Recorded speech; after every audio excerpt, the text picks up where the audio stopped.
একটা গাছের পিছনে আপনি যতটা পরিমাণে সময় দিবেন, ঠিকমতো সার দিবেন, ওষুধ দিবেন, আপনার গাছটা না ঠিক ততটাই আপনাকে ফল এবং ফুল দিবে।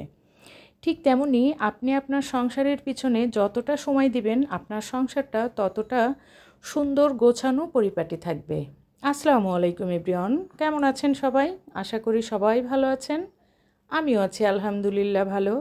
নতুন দিনের নতুন আরও একটা ব্লগ ভিডিওতে যশোরের মেয়ে হেনা চ্যানেল থেকে আমি হেনা আপনাদেরকে ওয়েলকাম করছি। আজকে আমি ভিডিওটা রেডি করেছি আমার ড্রয়িং রুমটা গুছিয়ে নেওয়া থেকে শুরু করে। আমার যেহেতু হেল্পিং হ্যান্ড নেই, হেল্পিং হ্যান্ড ছাড়া কিভাবে আমি সংসারের সব কাজ কর্ম গুছিয়ে রান্না বাড়া সব কিছু করেও নিজে একটু বিশ্রাম নেওয়ার জন্য সময় পাই, সেটাই আজকে আপনাদের সঙ্গে শেয়ার করব।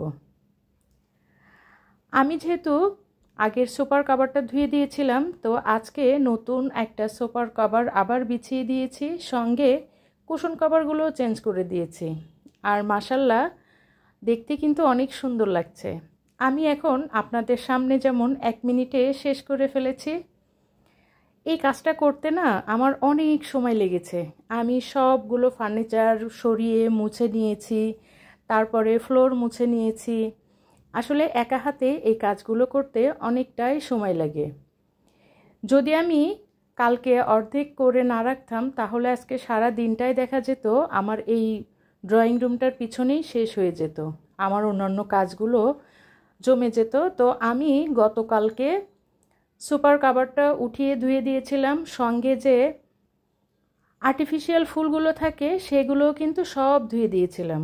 আর এই তো দেখেন সব ফুলগুলো শুকিয়ে গেছে। আর আজকে আমি আমার পুরো ড্রয়িং রুমটা সুন্দর করে গুছিয়ে নিয়েছি। প্রতিদিনকার কাজ প্রতিদিন করলে যেমন কষ্ট হয় না, তেমনি কিন্তু সব কিছু সুন্দর থাকে। যখন যেটা ময়লা হবে সঙ্গে সঙ্গে সেটা জমিয়ে না রেখে পরিষ্কার করে নিলে কিন্তু সময়েরও বেশি প্রয়োজন হয় না, আবার হচ্ছে আপনি আপনার সব কাজগুলো সুন্দর করে গুছিয়ে রাখতে পারেন। আমি আজকে আমার ড্রয়িং রুমটার পিছনে অনেকটা সময় ব্যয় করেছি, আর যার কারণে আমার ড্রয়িং রুমটা কিন্তু দেখতে এখন অনেক সুন্দর লাগছে। সব কিছু একদম পরিষ্কার পরিচ্ছন্ন থাকলে মনটাও না একদম ফুরফুরে থাকে। আমি সবসময় চেষ্টা করি সকালে ঘুম থেকে উঠে নাস্তা শেষ করে তারপরে যে বাড়তি কাজগুলো থাকে সেগুলো করে নেওয়ার জন্য। যেহেতু আমার খালা বা মাসি কোনো কিছুই নাই, সব কিছু আমার নিজের করতে হবে, তাই তো জমিয়ে রাখার কোনো প্রশ্নই আসে না। আর এই তো দেখেন নিজ হাতে কাজ করলে না একটা শান্তি লাগে। আমার সংসার আপনি যখন খালাকে দিয়ে কাজ করাবেন, খালা কিন্তু উপরে উপরে কাজগুলো করে দিয়ে চলে যাবে। আমি কিন্তু বলছি না যে খালাদের কাজ ভালো নাই, আমরা কিন্তু এখন হেল্পিং হ্যান্ড ছাড়া চলতেই পারি না। তবে আমার এতটা প্রয়োজন হয় না, যেহেতু আমার পরিবারের সদস্য সংখ্যা খুবই কম। তো দেখেন আমি কিন্তু অফ ক্যামেরাতে এগুলো সব মুছে নিয়েছি, উপরের যে ছবিগুলো আছে সেগুলোও কিন্তু সুন্দর করে মুছে নিয়েছিলাম। আর আমি আমার এই ড্রয়িং রুমের পুরো লুকটা সুন্দর একটা কালার দিয়ে কমপ্লিট করার চেষ্টা করেছি। ছবি, তারপরে হচ্ছে যে সুপার কভারটা, তারপরে কুশন কভার, সব কিছু একটু সেম রাখার চেষ্টা করেছি যাতে দেখলে ভালো লাগে। ফার্নিচারের যে কালারগুলো আছে সেগুলোর সঙ্গে একটু আমি মিলিয়ে নেওয়ার চেষ্টা করেছিলাম। আজকে আমি যেহেতু অনেকটা সময় এদিকে ব্যয় করেছি, তাই ফাইনাল রেজাল্টটা কিন্তু খুবই সুন্দর লাগছিল। আর এগুলো করতে করতে আমার কিন্তু অনেকটাই সময় শেষ হয়ে গিয়েছিল, যার কারণে আমি আজকে দুপুরের রান্নাবাড়া কোনো কিছুই শেয়ার করতে পারিনি।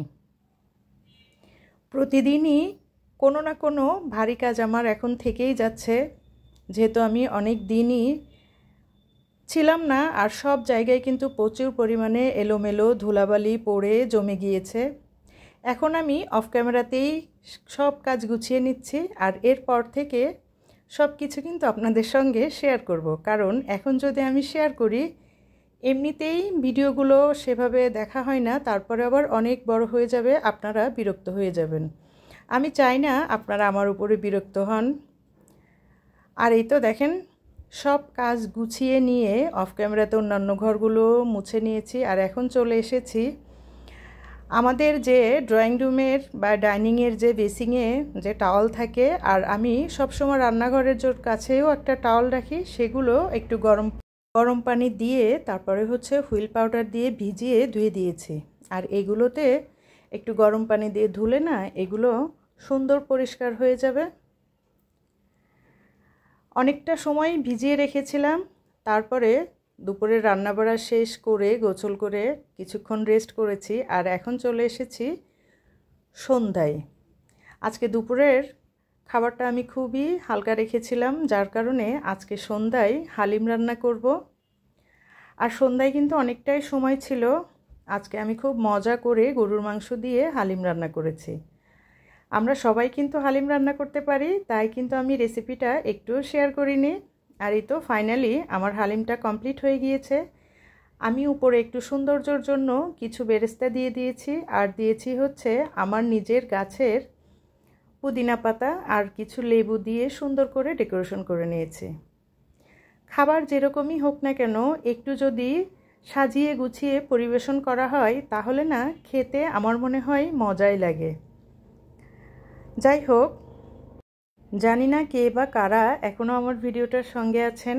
আমার ভিডিওতে বলা কোনো কথা কোনো কাজ যদি আপনার ভালো লেগে যায়, আপনি চাইলেই আমার চ্যানেলটা সাবস্ক্রাইব করে আমার সঙ্গে থেকে যেতে পারেন। পাশে থাকা বেল বাটনটি প্রেস করে রাখতে পারেন, যাতে আমি নতুন কোনো ভিডিও ছাড়লে আপনার কাছে নোটিফিকেশন চলে যায়। আর আপনি আপনার সময় থেকে একটু সময় বের করে আমার ভিডিওটা দেখে নিতে পারেন। ভিডিও শুরুতে যারা লাইক দিতে ভুলে গিয়েছেন প্লিজ দয়া করে আরও একটা লাইক দিয়ে দেন। ইতিমধ্যেই কাজগুলো যারা করে ফেলেছেন তাদেরকে জানাই অসংখ্য অসংখ্য ধন্যবাদ। আজকে হালিম দিয়ে খাওয়ার জন্য বাহির থেকে পরোটা এবং রুটি আনা হয়েছিল, আর গরম গরম পরোটার সঙ্গে এই রুটি দিয়ে হালিমটা খেতে কিন্তু খুবই মজা লাগে। আজকে সন্ধ্যার নাস্তাটা খুবই মজাদার ছিল। কারা কারা এভাবে হালিম দিয়ে পরোটা দিয়ে খান আমাকে কমেন্টস করে জানাতে পারেন। আজকের ভিডিওটা না আর বড় করব না, এখানেই শেষ করছি। সবাই ভালো থাকবেন, সুস্থ থাকবেন, আমি এবং আমার পরিবারের জন্য দোয়া করবেন। আল্লাহ হাফেজ।